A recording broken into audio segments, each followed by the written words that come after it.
Hi అండి. ఇవాళ మా ఇంట్లో మా అమ్మ చేసేటట్టు ఒక్కసారి మీరు కూడా ఇలా దొండకాయ ఫ్రై చేసుకొని చూడండి. మీ ఇంట్లో దొండకాయ తినని వాళ్ళు కూడా చాలా ఇష్టపడి తింటారు. మా చెట్టు దొండకాయలు చూడండి, అసలు ఎంత పెద్ద పెద్ద సైజులో ఉన్నాయంటే ఒక్క నిమిషం మీకు ఒక కాయ చూపిస్తాను చూడండి. అసలు ఈ కాయ సైజు ఇలా మొత్తం పందిరంతా అల్లుకొని ఉన్నాయి అన్నమాట. దొండకాయలు మీకు చూపిస్తాను. ఇదిగోండి, అసలు దొండకాయలు చూడండి ఏ సైజులో ఉన్నాయో. సో ఇవి అన్నమాట మా దొండ పందిరికి వచ్చిన దొండకాయలు. వీటిని కడుక్కొని ఇంకా ప్రిపేర్ చేసుకుందాం. మా అమ్మ చేసేటట్టు దొండకాయ ఫ్రై చూద్దాం పదండి. ఇప్పుడు మనం దొండకాయ ఫ్రై చేయడానికి ఇక్కడ ఫస్ట్ ఆయిల్ హీట్కి పెట్టేసాము. సో ఇప్పుడు తిరగమాతకి చెప్పమా ఏమేం కావాలో.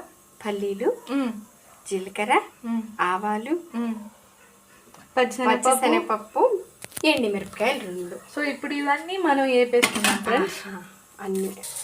సో జీలకర్ర, ఆవాలు, పచ్చిశనగపప్పు, ఎండుమిరపకాయలు ఇవన్నీ మనం వేసేసి ఇప్పుడు బాగా వేయించి చేసుకుందాం ఫ్రెండ్స్.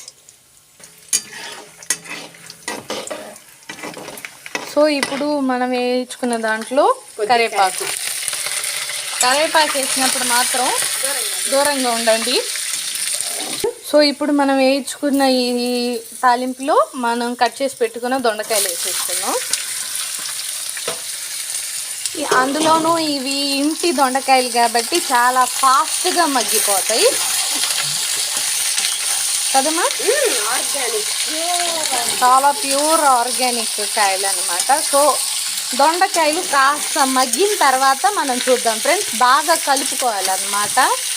మనం ఈ తాలింపు ఇదంతా దానికి పట్టి మగ్గిన తర్వాత మళ్ళీ కొంచెం ఫ్రై అయిన తర్వాత కాస్త ఉప్పు వేసుకొని లైట్గా మగ్గబెట్టేసుకుందాం అనమాట.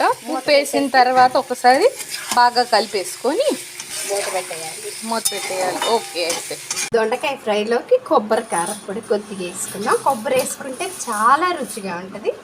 కొద్దిగా కొబ్బరి, ఇంకా చిన్నులపాయ కారం బాగుంటుంది. చిన్నులపాయ కారం ఒక 2 స్పూన్స్. కొంచెం పసుపు వేసుకుందాం. ఇందులోనే వేసుకోవచ్చు పసుపు కూడా. సో ఇప్పుడు మనం ఈ కొబ్బరి కారం మసాలాని గ్రైండ్ చేసేసుకొని వద్దాము. సో ఒక 5 నిమిషాల తర్వాత మన దొండకాయలు చూడండి ఎంత మెత్తగా మగ్గిపోయినాయో. సో ఇప్పుడు ఈ దొండకాయల్లో మనం మిక్సీ చేసుకున్న కొబ్బరి కారంది ఈ మసాలా వేసేసుకోవటమే. కానీ చాలా టేస్టీగా ఉంటుంది ఈ మసాలా. ఉట్టికి కూడా ఒక స్పూన్ తిన్నా కానీ చాలా బాగుంది. సో ఈ మసాలాని ఇప్పుడు వేసేసుకొని ఇందులో బాగా కలుపుకోవాలి. అంతేనామా? అంతే. సో ఇలా బాగా కలిపేసుకున్న తర్వాత ఒక 2 మినిట్స్ మగ్గితే మన దొండకాయ ఫ్రై రెడీ. దొండకాయ ఫ్రై రెడీ. పల్లీలు వేసుకొని చక్కగా కొబ్బరి వేసుకొని చేసుకుంటే ది బెస్ట్గా ఉంటుంది.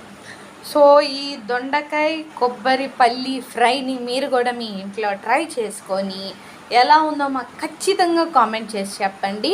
అండ్ ఈ వీడియో కనుక మీకు నచ్చినట్టయితే లైక్ చేయండి, కామెంట్ చేయండి, షేర్ చేయండి. మా ఛానల్ని సబ్స్క్రైబ్ చేసుకోవటం అస్సలు మర్చిపోద్దు. మా ఛానల్ పేరు గుర్తుంది కదా, గోదాదేవి ఛానల్. సో గోదాదేవి ఛానల్ని సబ్స్క్రైబ్ చేసుకొని బెల్ ప్రెస్ చేస్తే మన ఛానల్లో నోటిఫికేషన్స్ అన్నీ మీకు వస్తాయి. So please don't forget to like, share, comment and subscribe. And that's it for this video. Bye bye.